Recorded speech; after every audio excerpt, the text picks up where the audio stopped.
Greetings, and welcome to Alteryx first quarter 2021 earnings conference call. At this time, all participants are in a listen-only mode. A question and answer session will follow the formal presentation. If anyone should require operator assistance during the conference, please press *0 on your telephone keypad. As a reminder, this conference is being recorded. I would now like to turn this conference over to your host, Mr. Chris Lull, Chief Legal Officer. Thank you, sir. You may begin. Thank you, operator. Good afternoon, and thank you for joining us today to review Alteryx's first quarter 2021 financial results. With me on the call today are Mark Anderson, Chief Executive Officer, and Kevin Rubin, Chief Financial Officer. Additionally, Suresh Vittal, Chief Product Officer, will be joining us for the question and answer session after prepared remarks. During this call, we may make statements related to our business that are forward-looking statements under federal securities laws. These statements are not guarantees of future performance. They are subject to a variety of risk and uncertainty. Our actual results could differ materially from expectations reflected in any forward-looking statements. For a discussion of the material risks and other important factors that could affect our actual results, please refer to our SEC filings available on the SEC's website, in the Investor Relations section of our website, as well as the risks and other important factors discussed in today's earnings release. Additionally, non-GAAP financial measures will be discussed on today's conference call. A reconciliation of these measures to their most directly comparable GAAP financial measures can be found in today's earnings release. With that, I'd like to turn the call over to our Chief Executive Officer, Mark Anderson. Mark? Thanks, Chris, and thank you all for joining us on the call today. I'm pleased to report that our FY21 is off to a strong start with Q1 results ahead of expectation. The team did a solid job executing against our plan around the globe. We achieved a key milestone with ARR crossing the $500 million mark, ending at $513 million, up 27% year over year. As we mentioned last year, FY21 is a year of transformation for Alteryx as we evolve how we innovate and deliver value to our customers. And our Q1 results demonstrate the early progress we are making. Execution begins with the right leadership and the right operating framework. I'm confident we're putting a world-class team in place and are making the right investments. I'm quite happy with the execution against our FY21 operating plan thus far, and it has been translated down in an actionable way to every one of our associates. Alteryx is delivering unparalleled value to our customers as we scale. Customers and prospects continue to validate our focus on high-value use cases for functional and digital transformation. The global Tier 1 partnerships with whom we are working have seen great traction as well. I will provide more color shortly. For the call today, I'll give an update on our overall progress against the key imperatives that I outlined last quarter. Kevin will then provide specifics on our Q1 performance as well as our outlook for both Q2 and full year 2021. Our first imperative is delivering strategic customer outcomes. As a reminder, at the end of last year, we began our transformation journey to simplify and streamline our go-to-market organization to focus on the highest value customers and prospects. Narrowing our focus and aligning closely with our partners allows us to go after the largest total addressable market, which will help us deliver high-value business outcomes. I believe these are the right changes in order to capitalize on the large market opportunity in front of us and sets us up for long-term sustained growth. To do this effectively, we continue to build and scale our go-to-market engine. As I mentioned earlier, execution starts with leadership. We are in the final stages of our search for a new Chief Revenue Officer, and I'm extremely excited to be able to make an announcement very soon. We also continue to expand our sales capacity at all levels. In Q1, we have been incredibly busy hiring associates to bring the right experience and the right skills to Alteryx. We have ambitious hiring plans for 2021 as we look to scale Alteryx across the globe, and we're off to a great start. As an example, we've doubled the size of our customer success team in the past 4 months. I believe that under Matthew Stahlbuck's leadership, this team will really be able to drive important customer engagement, and that over time, these investments will lead to faster expansion and larger deal sizes.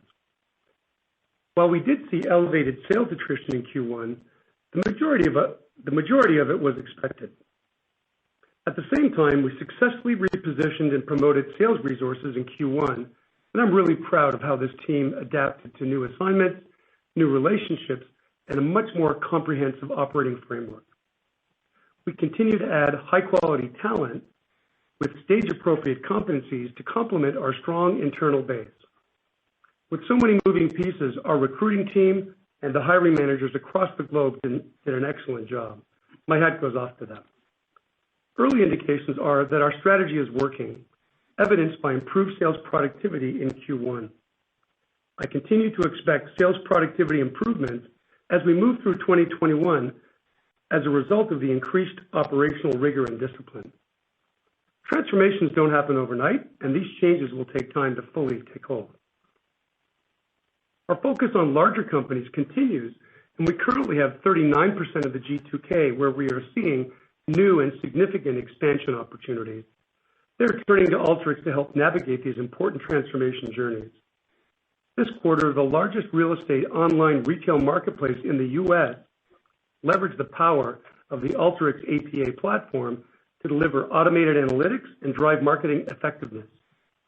Also in Q1, we closed a seven-figure renewal and expansion deal with a large global consulting firm. This firm, like many, uses Alteryx both internally and as a leave behind in their digital transformation projects. Every quarter, we have great examples of how our platform is being used in different ways. This quarter, the U.S. Census expanded with Alteryx. With our analytics automation solution, they're automating a variety of manual processes related to survey collection and processing and are saving thousands of employee hours a year. What used to take weeks now happens in minutes. Also this quarter, a large social media company expanded with Alteryx to improve its human capital experience. Through the power of automation, they expect to save approximately 4,000 employee hours per year while delivering near real-time updates on employee engagement to their C-level executives. The Alteryx community is another way we serve our customers and partners. We've long believed that achieving analytics outcomes is a social and collaborative experience, and through the Alteryx community, we bring customers and partners together to learn, share, and collaborate. This quarter, we launched a brand new Alteryx community site that makes it even easier to learn, connect, and drive value. The new community platform includes a richer experience with personalized recommendations and a new data science portal to support advanced analytics across the globe. The feedback to date has been exceptional. The Alteryx community is extremely impactful to our customers' experience with the Alteryx platform. Customers that are engaged with our community are 3 times more likely to expand and have significantly higher usage of advanced analytics capabilities. In the past year, we saw an over 50% increase in activity on community. Another key imperative for Alteryx is broadening the ecosystem. Continuing to expand key partnerships while adding new ones is a key pillar in our success. We believe having a robust ecosystem of strategic go-to-market and technology partnerships will act as a force multiplier and help accelerate our growth. These partnerships enable more strategic engagement with the C-suite, including digital transformation initiatives, and allow us to deliver more seamless integrations. For example, robotic process automation, or RPA, is highly complementary with our APA platform, and together we can allow for swift implementations and faster time to value and outcomes.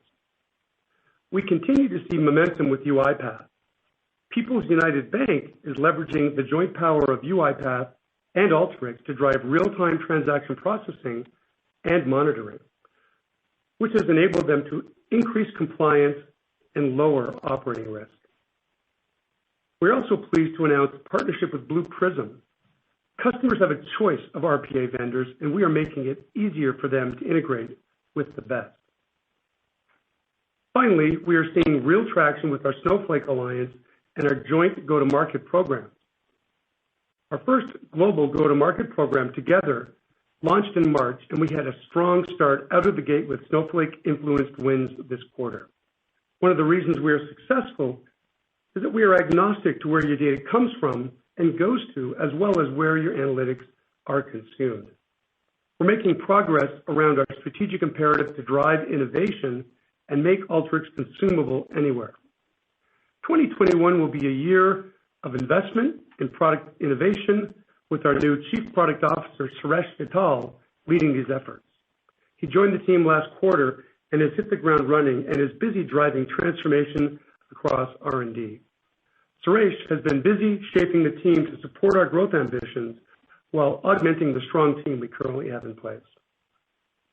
I'm also excited that in 2 weeks, from May 18th to the 20th, we'll be hosting our Inspire conference virtually, where customers, alliance partners, data fans, and analytics gurus unite as a global analytics community to share and learn new ways to solve the biggest challenges facing business and society today. We have an amazing lineup of customer and alliance partner presentations planned, and I hope you'll join us to hear from Nike, Mercedes-Benz, Kraft Heinz, Standard Chartered Bank, UBS, UiPath, Snowflake, AWS, and so many more. We will also be hosting a Financial Analyst Day on the afternoon of May 18th, where Suresh and I will go into more depth on our current product strategy, and Kevin will outline and detail our financial framework. I hope you can join us. In closing, we're making good progress against our 2021 operating plan and strategic objectives.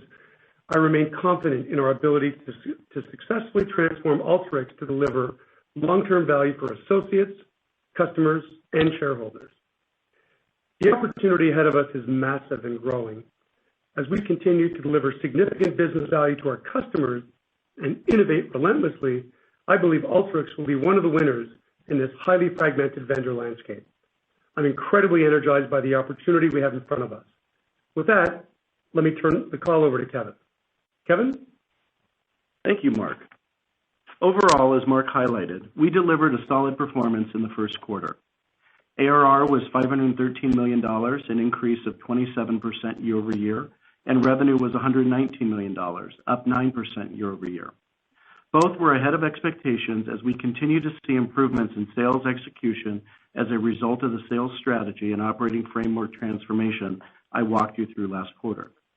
Crossing over $500 million in ARR is a significant milestone, and we expect to hit another milestone within the year, crossing over the $600 million mark. At the end of Q1, we had 7,214 customers, including 776, or 39% of the Global 2000. While net new customer adds for the quarter were lower than historical levels, we realigned our sales team at the beginning of the year to deliver high-value business outcomes and drive expansion within our largest potential customers. Net expansion for Q1 was 120% and a stronger 129% within our Global 2000 customers. Additionally, in Q1, we saw improved overall churn rates. While we continue to believe that net expansion of 120% is achievable, as we pivot our go-to-market efforts, we may experience periods where net expansion falls below this level due to 2 factors. First, focusing on larger prospective customers and selling high-value use cases may increase the average initial deal sizes. Second, and as I mentioned during our call last quarter, we are transitioning our small and mid-sized customers to be predominantly channel supported, which also may impact net expansion rates for this customer segment. Churn rates are typically highest in smaller companies and those with a single seat of Designer. Before moving on, I want to remind everyone that unless otherwise stated, I will be discussing non-GAAP results. Please refer to our press release for a full reconciliation of GAAP to non-GAAP results. As I mentioned earlier, Q1 revenue was $119 million and increased 9% year over year.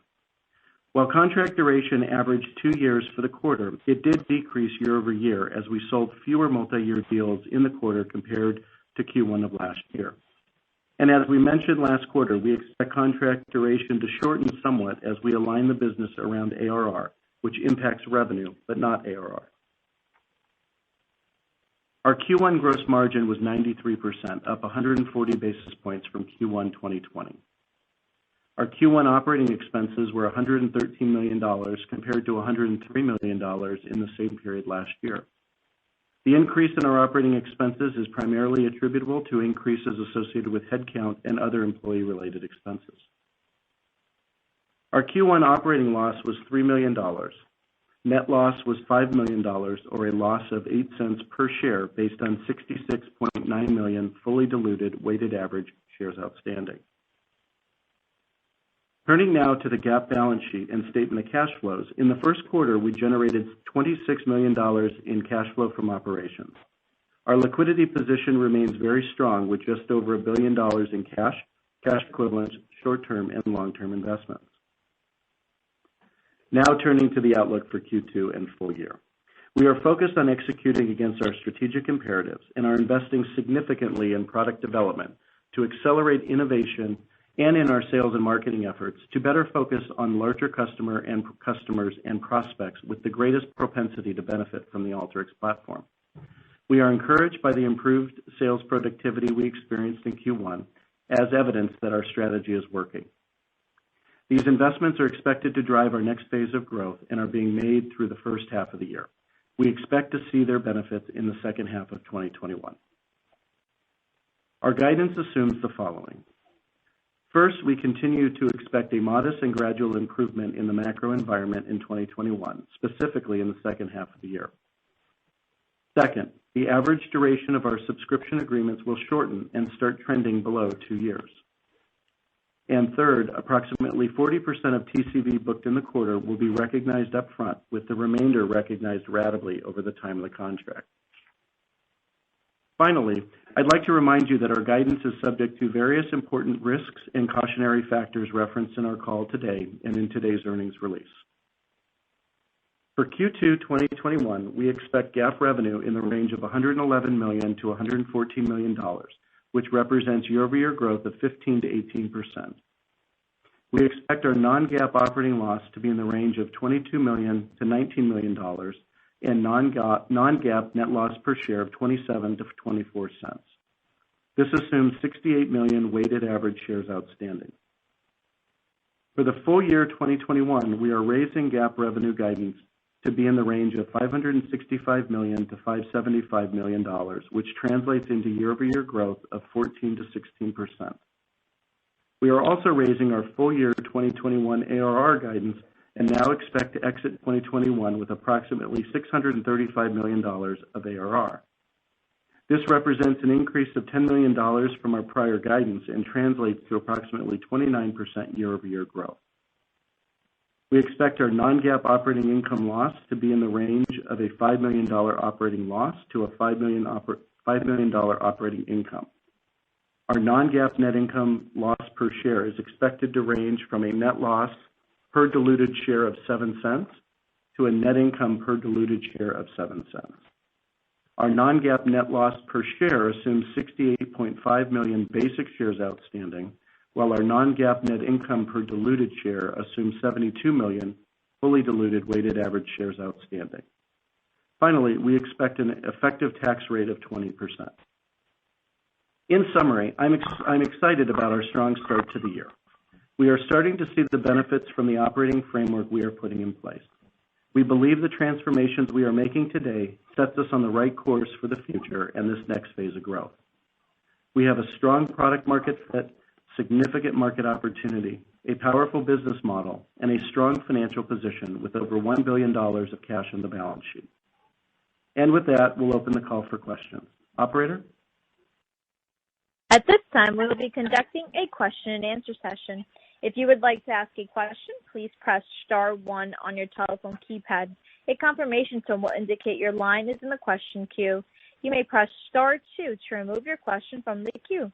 For participants using speaker equipment, it may be necessary for you to pick up your handset before pressing the star keys. One moment while we poll for questions. Our first question comes from the line of Brent Bracelin with Piper Sandler. You may proceed with your question. Thank you, and good afternoon. I had one for Mark, and I'll follow up for Kevin if I could. Mark, it's been, I think, a little over 6 months now since you've taken over the helm here. I was hoping to get a report card as you think about the Alteryx transformation here.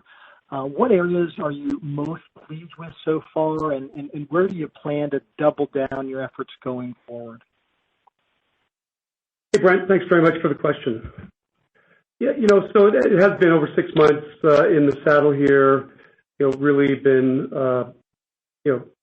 incredibly blessed to, work with such a talented team, a group of people around the world that are dealing with all the things that have been swirling around for the last 6 months with the pandemic and whatnot. I'd say I'm really encouraged about, the innovation that we're going to talk about in a couple of weeks at Inspire. Suresh and I are going to roll out our kind of roadmap for the future from a pretty granular technical standpoint.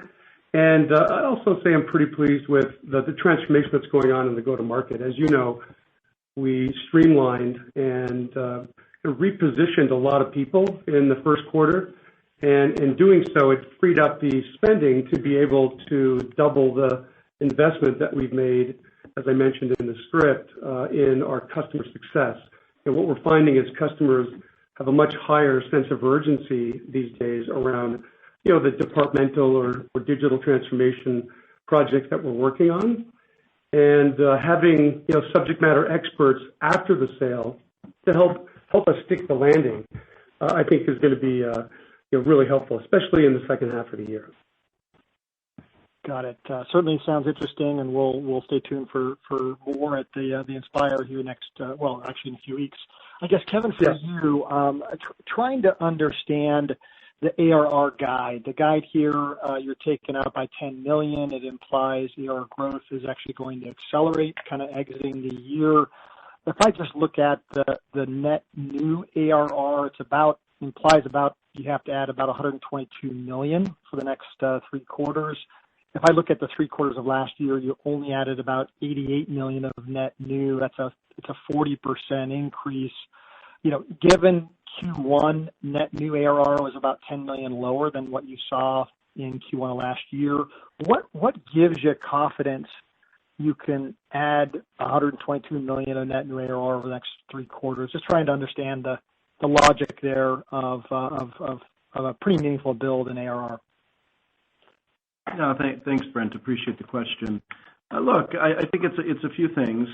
We obviously, made very intentional and deliberate changes to the go-to-market this year that we think, as the year progresses, will result in meaningful improvement in productivity. And, Q1 is, kind of an early indication or early evidence that, that is transpiring.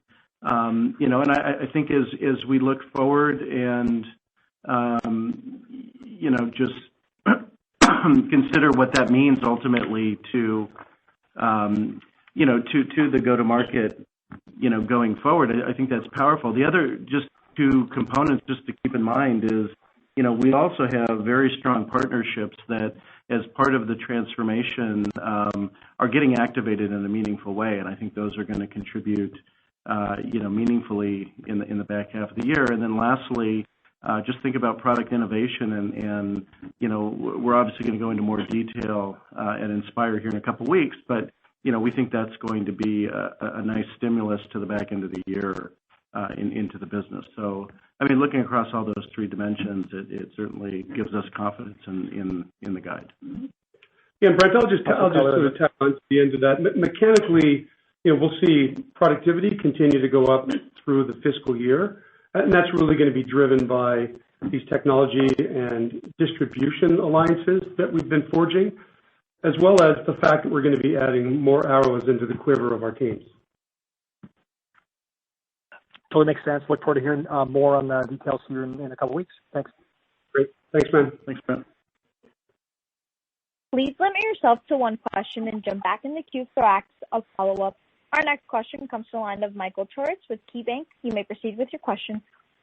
Hey, guys. Hey, Mark and Kevin, everybody. Good evening. I wonder if you could talk a little bit about what's happened, what's been going on since Suresh has come onto the team, and specifically how he's helping to carve into your thinking about cloud. And I know we've got an analyst day coming up, but I'd love it if we could talk about this direction.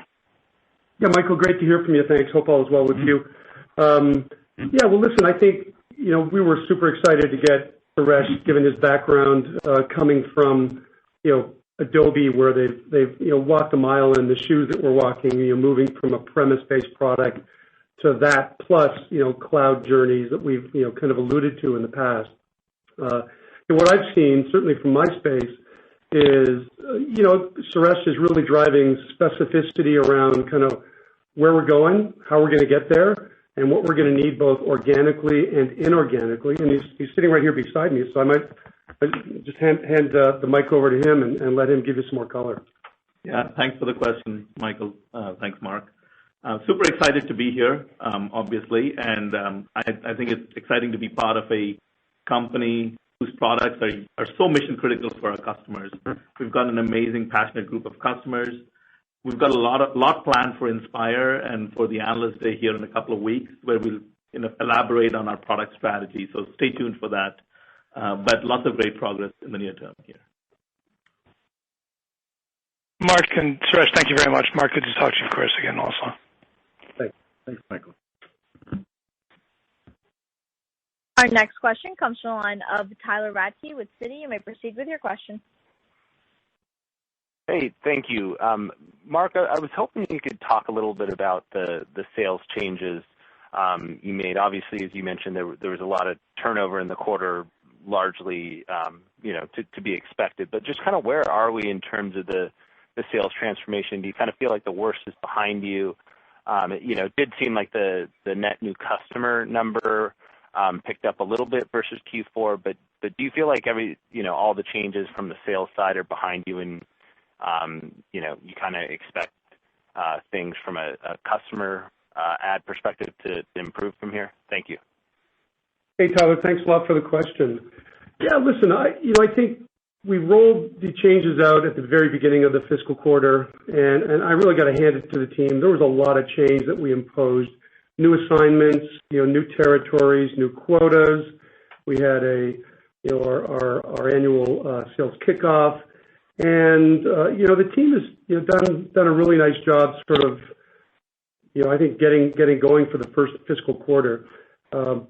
Listen, the first few quarters of transformation, as you know from covering other companies, is always the bumpiest, and I find that the way I look at things, maybe 6 to 9 months into it, we start to see the impact of these changes start to really normalize and become a lot more predictable.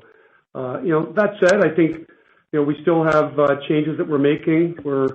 We're again going to be looking at some exciting innovations that we think will really help us drive meetings and drive pipeline. Got really exciting both distribution and technology partnerships that will continue to drive meetings and pipeline.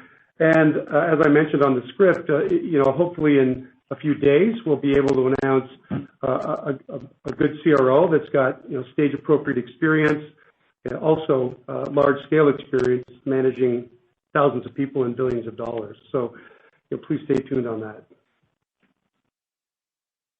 Thank you.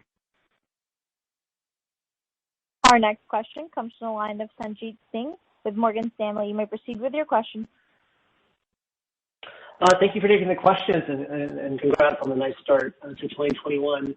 Mark, I guess my question is looking through the eyes of customers, if they were sort of to read your script, it sounds like there's a lot of exciting things happening, both on the sales front, but also on the product front, which Suresh is leading the charge with. What is being put in place in terms of giving them that sort of bridge? Because I imagine as we go to the Analyst Day, we're going to be talking about a pretty significant product roadmap that might go multi-years.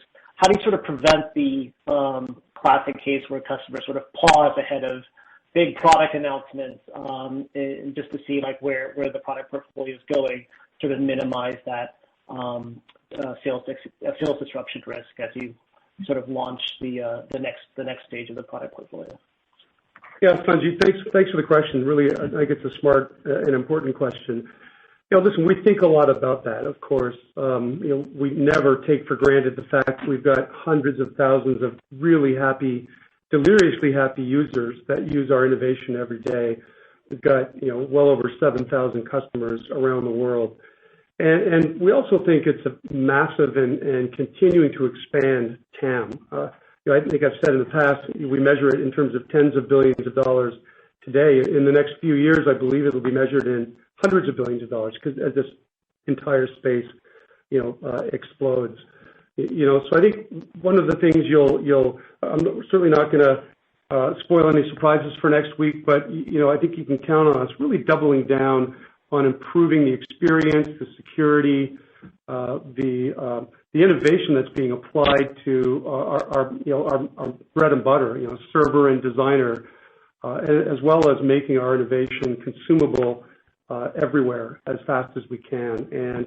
And so you can imagine that as we work through the beta programs, we work through production ready, we're going to be super thoughtful about ensuring that we've got more and more innovation to add to our customers, to drive up lifetime value of our customers, not take away from it.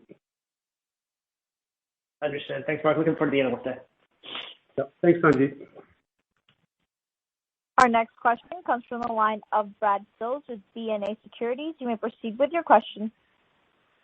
Oh, great. Hey, guys. Thanks for taking my question. I wanted to ask about the Snowflake wins. I know it's early, but if there's any color you can provide on how those deals look versus your traditional deals. Are they more pervasive throughout the organization? Is this, Snowflake bringing you guys in for just, data integration into that use case? Do you see these types of deals as providing a bigger expansion opportunity longer term? Just any color on just, how you guys are participating there and what's different about a cloud deal with like a Snowflake, for example. Thank you.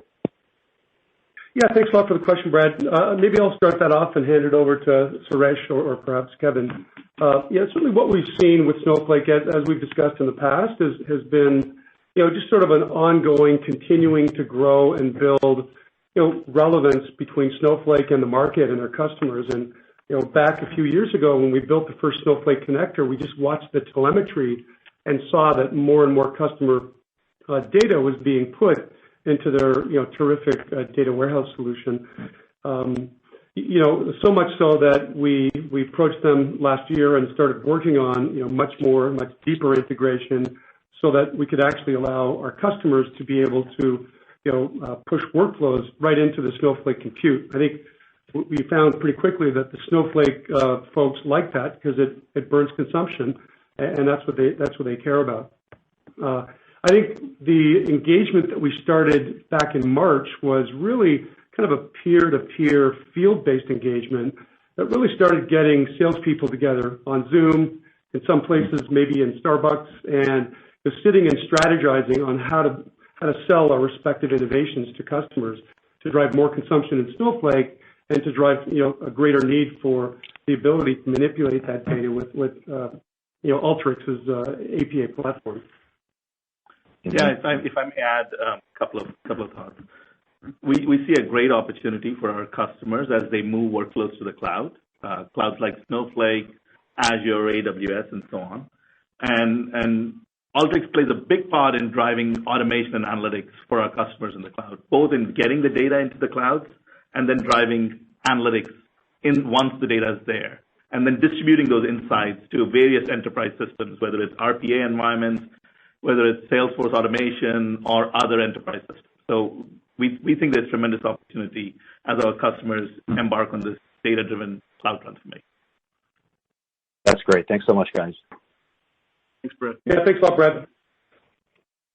Our next question comes from the line of George Iwanyc with Oppenheimer. You may proceed with your question. Thank you for taking my questions. So, Kevin, maybe if you look at the expansion activity you had during the quarter, could you give us maybe some color on how much was product related, and maybe new server, connect, promote, and how much was coming from new seat growth? And would you also maybe put that in context of the traction you're seeing with the G2K customers? Yeah, thanks, George. Appreciate the question. Look, I mean, at the basic level, our expansion success is seat-driven and use case-driven.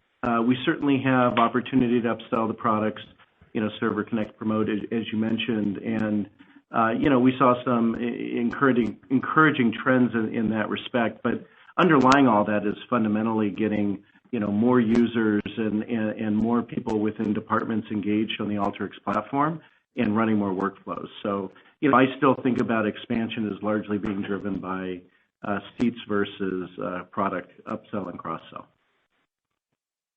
And just on the G2K trends? Oh, sorry. Look, I think, we are continuing, we're continued to be encouraged by, how we've been successful within that customer segment. And, certainly the strategic alliances that, we've talked a lot about are helpful in driving, relevance and activity within the Global 2000. And so that's a key focus. I think we've been, consistent at consistently quarter after quarter growing that segment. And, we've also consistently seen, much higher expansion rates within the Global 2000. Yeah, George, if I could just add to the end of that there, we also saw, just looking back over the last few quarters, pretty sizable uptick in the growth of the, kind of engagement on our community. Not only did we sort of reskin the community to make it more modern and add a bunch of features, but, we're really seeing, especially when people are, locked into their homes, working on a keyboard all day, that connecting with other people and socializing what they're doing with analytics and automation is become a more and more important thing. Thank you.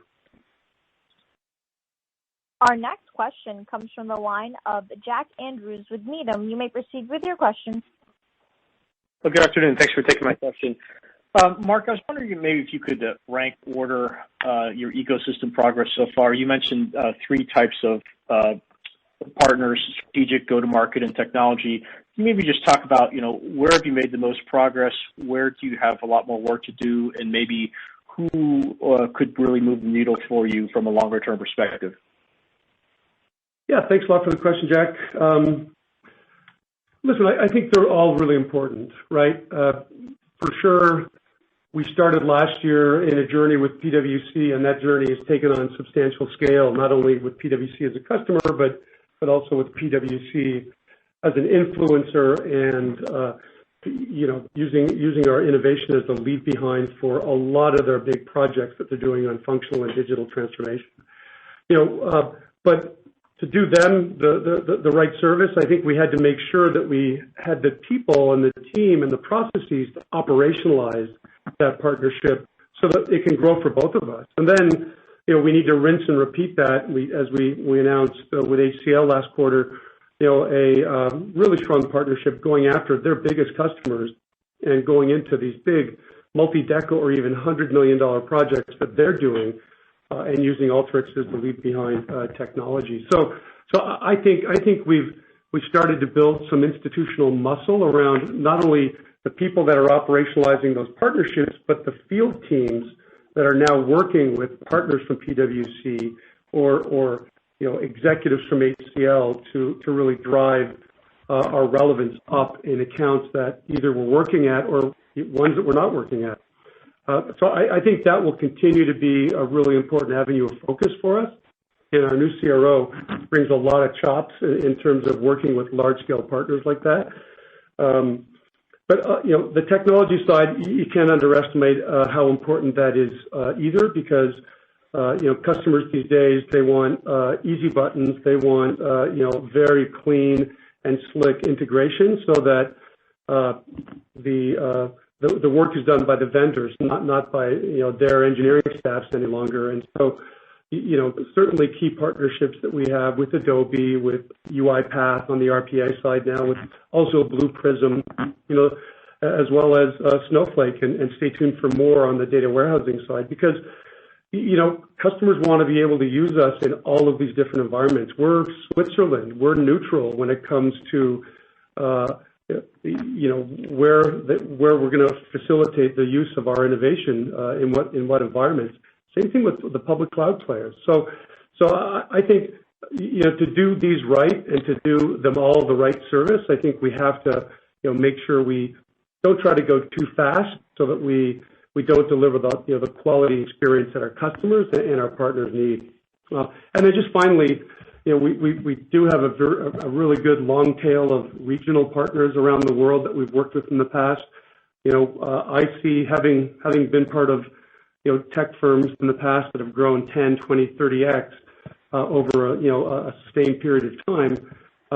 I've seen these regional partners grow into become large multi-billion-dollar partners, and I'm still applying the right resources to be able to facilitate those partnerships to be successful.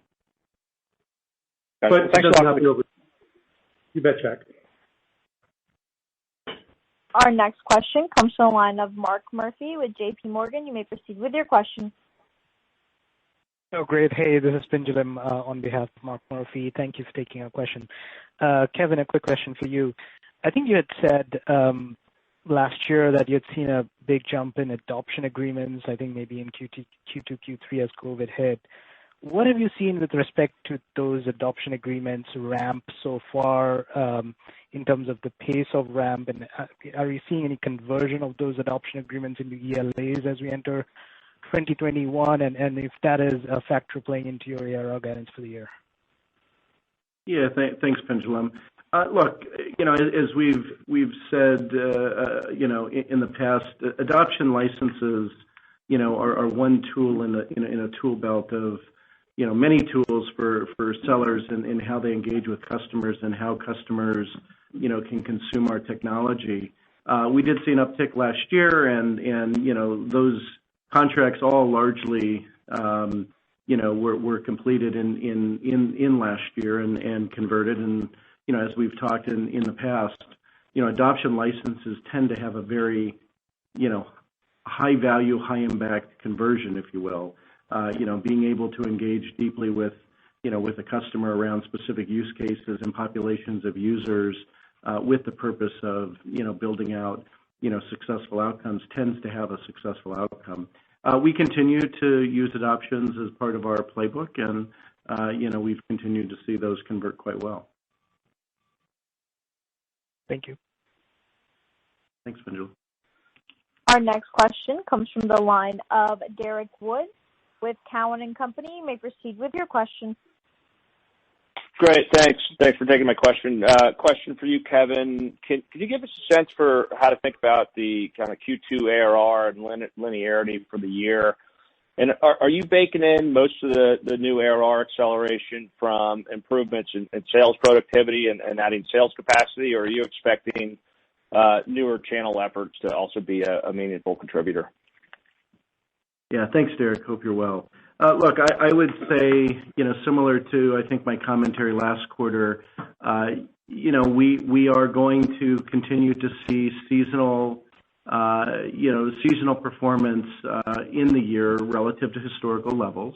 So H2 is going to be seasonally stronger, as we've historically experienced, than H1. And so I would think about, our ARR building from a growth perspective throughout the year, and then Q4, is typically our seasonally strongest. Look, in terms of improvement in productivity, I kind of go back to my earlier remarks. I think it's going to come from, a lot of the changes that we've instituted in the go-to-market itself. It's also going to come from contributions from, the alliances and partnerships that we've talked about and operationalizing those, to a much better degree. And ultimately, I think there's going to be lift from the product side as we get into the back half of the year. So I think all of these are important muscles that are being exercised that will, show benefit as we get into Q3 and Q4. Great, thank you. Terrific, thank you. Thanks, Eric. Our next question comes from the line of Steve Koenig with SMBC Capital. You may proceed with your question. Great. Thank you, gentlemen, for taking my question.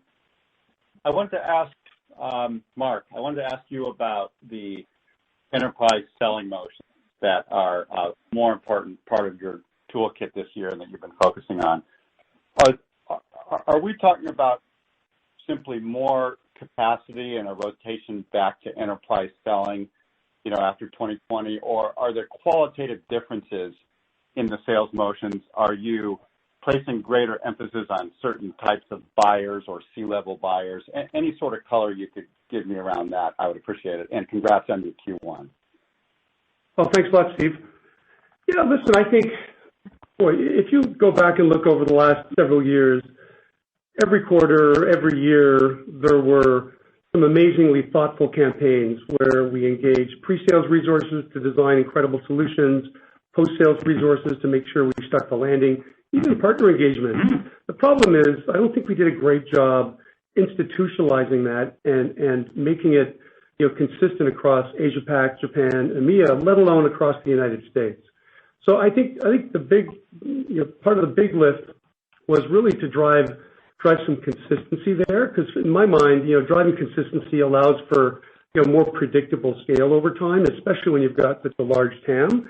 And I think just teaching the people that we have here, we've got some amazing colleagues here, and then overlaying resources that have stage and competency experience at these next few legs of the journey. And I think that involves definitely dealing with personas up and down the organization, functional business unit leaders, CFOs, heads of sales operations, the knowledge workers and the leaders within organizations that are really driving their transformations using data to deliver insights into the business.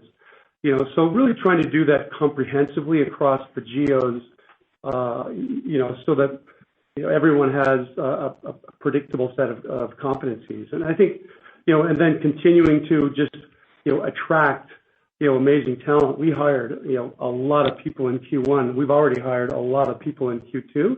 And we're going to continue to do that because we think, the opportunity to, build out these teams to support these customers that have a high sense of urgency is great. Terrific. Thanks, Mark. Yep. Thanks a lot. Our next question comes from the line of Bhavin Suri with William Blair. You may proceed with your question. Thank you. Hey, Mark. Hey, team. Appreciate you taking my call. Mark, I want to touch on something a little higher level. You and I have talked, and I think you've talked about this already, about the simplicity of message, simplicity of buying, the simplicity of understanding the value add of complex statistics in a almost no-code environment to folks. I'm not just understanding, you own the board, you've been there for a while. How is that playing out? How are we seeing that translate? Are we still early? Are you getting the marketing message right? Are we getting the salespeople getting that right? This is not a download. This is not, a viral sale, but there used to be a day where you downloaded 2 seats and expanded 10.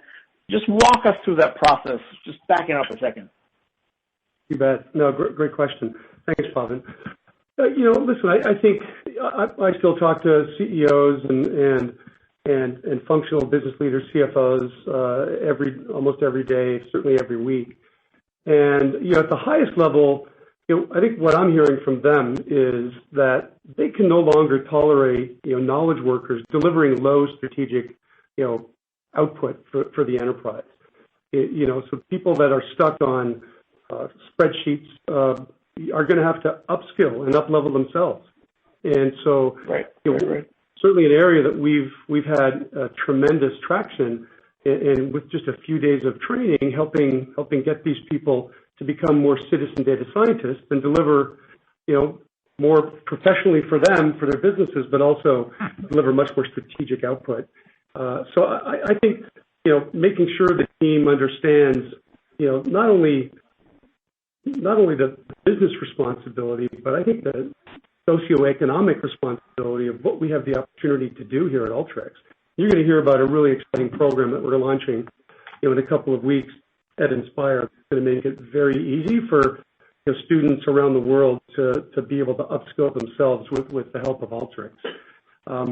I think in terms of the specific functional work that we're doing, we're seeing a lot more focus from partners, especially the distribution partners that are being asked to help the largest governments, the largest enterprises, do this functional and digital transformation for them, because they don't have the people internally to manage projects this complex. And so I think it's still fairly early days. Even among our biggest customers, I think are still in the first few innings of really getting control of the totality of the data that swirls around their enterprise. And I think we have a terrific opportunity at Alteryx just to leverage, again, the hundreds of thousands of users that have upskilled themselves using our innovation, but also the thousands of customers and increasingly the larger customers that are seeing these successful projects, get put in the rearview mirror, and we're there with pre-sales and post-sales resources now, even greater numbers, to be able to ask for permission to do more. That's super helpful. I've got a follow-up. So one of the most interesting things, and you and I have actually talked about this, which is in downturn, people should invest in analytics, but they don't, because it requires an expensive resource, it requires software, it requires you making a decision, implementing a decision, making sure it runs through the business, capturing the data, and then seeing what was the ROI on the decision.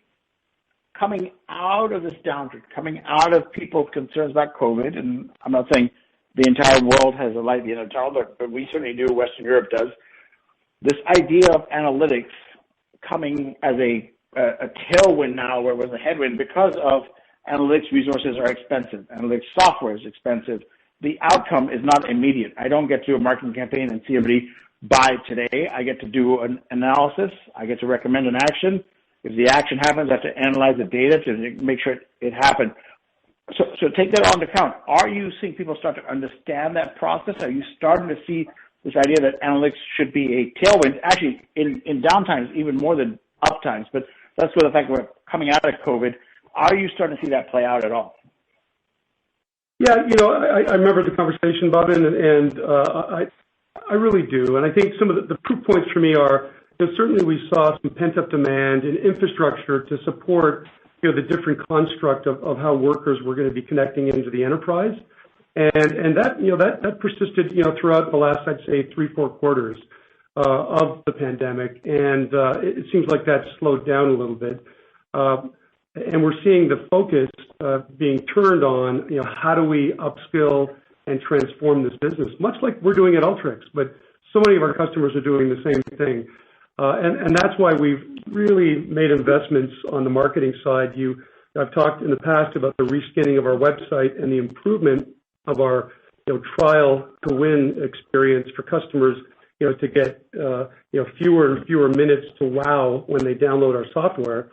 But also, today we launched a new branding campaign around Alteryx to, not changing the logo, not changing the name of the company, but certainly changing, how we articulate what we do for customers. And you're going to see a lot more of us out there in the marketplace because, we think, perhaps we've under-rotated a little bit in the past on that. We want to over-rotate that on now because, like you said, the sense of urgency for these customers is very high, and we want to, help them and take advantage of that. Gotcha. I appreciate the color, and I appreciate the candor, my friend. Thank you. Yep. Thanks, Bhavin. Thanks, Cheers. Our next question comes from the line of Pat Walravens with JMP Securities. You may proceed with your question. Oh, great. Thank you. So, Mark, you had this 6 to 7 year amazing run at Palo Alto, and you're now 8 months into what's hopefully going to be the same process at Alteryx. So I'm just wondering, from a high level, what are some of the takeaways that might be interesting for investors about things that are similar and things that are different about scaling these businesses? Oh, thanks for the kind words, Pat. Yeah, being around the right people at the right time is always important. But what I found, previously in a couple of my longer term stints in the past, when you have a highly differentiated technology or innovation that is becoming increasingly more and more important to customers to do a better job of, whether it's security or load balancing or getting a handle on the data that swirls around your enterprise. Assembling high-performing teams, driving consistency in terms of how we engage with customers around the world, and pay for performance across the board to drive innovation,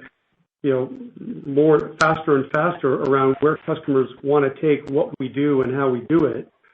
I think the opportunity is there, and the final thing is it's a massive TAM. at the security side of things, we felt that the TAM was big there, but I think the TAM here is again in the early innings, and it grows to be absolutely massive. And the team we have on board now, I think, got some really special people. Again, I'm really excited to bring on what I think you'll find to be a real special CRO here in a matter of days. But landing resources like Matthew Staubel, landing resources like Suresh Vittal, but also the people that are coming from world-class companies to come and join the mission here at Alteryx is humbling. And frankly, the team, we're going to do an all-hands call for all of our associates here tomorrow. Talking to the team, excited about the people that are here that want to be part of the go-forward plan at Alteryx. It's an exciting time, but as I said, the first few quarters of transformation are often the bumpiest. We see some question marks and people debating strategy. I think the time for that on the debating side is over, and now it's put our heads down, bang out the work, and just delight customers so that they want to do more business with us. That's super. Thank you. Thanks. Our We'll take next one more question. Our last question comes from the line of Chris Merwin with Goldman Sachs. You may proceed with your question. Okay, thanks very much for taking my question. I just wanted to ask about the Connect and Promote products. I don't know if we've heard as much about them lately, and it sounds like, I think one of the prior questions, you all mentioned that more of the growth, more of the expansion is coming from users, but just anything you could share about how much of a focus those are for the sales force at the moment, and how we should be thinking about the cross-sell motion just in general, improving from here. Thanks. Thanks, Chris. Appreciate the question. Look, I think we suffer from the advantage that Designer is the overwhelming product leader of revenue and ARR for us today. We've had success rolling out Connect and Promote, but the truth is, the lion's share of the business continues to come from Designer, followed by Server. So, we think that they're important technologies and pieces of the Alteryx platform, and in the right application, they're incredibly valuable to customers. But today we're seeing the vast majority of the revenue coming from the other two products that I mentioned. But make no mistake, Chris, going forward, listen, we're going to hang our hat on being a company that's customer-focused, customer-centric. Our culture will be revolving around what customers want and need. And I hear this, every single customer I talk to talks about, the fragmentation of this market. There's vendor fatigue already in this market because large enterprises, large governments have to deal with a dozen or more companies in the supply chain, if you will, of advanced analytics and data science, all the way from the beginning to the end. And so we think there's permission out there, certainly from customers. We've heard from investors there's permission for us to do more. You can count on us with the informed opinion that Suresh and his team are giving us about what we can do organically. And again, we've got $1 billion of cash on the balance sheet. We want to put that to work with the right inorganic opportunities that exist out there in the marketplace. And customers are really going to drive us on that and hold us accountable to that in the near and long term. Thanks so much. Thank you. Ladies and gentlemen, we have reached the end of today's question and answer session. I would like to turn this call back over to Mr. Mark Anderson for closing remarks. Thank you, operator, and thanks everybody for joining us today. To summarize, we're off to a strong start for FY21 and are doing the work to transform our business to this next stage of growth. We're doing this because our customers need us now more than ever. Alteryx is an exciting place to be. We have tremendous market opportunity in front of us, and I really hope that you're able to join us at the upcoming Inspire event on May 18th to the 20th, as well as our Financial Analyst Day on May 18th. Thanks again. Be healthy and take care. This concludes today's conference. You may disconnect your lines at this time. Thank you for your participation. Enjoy the rest of your evening.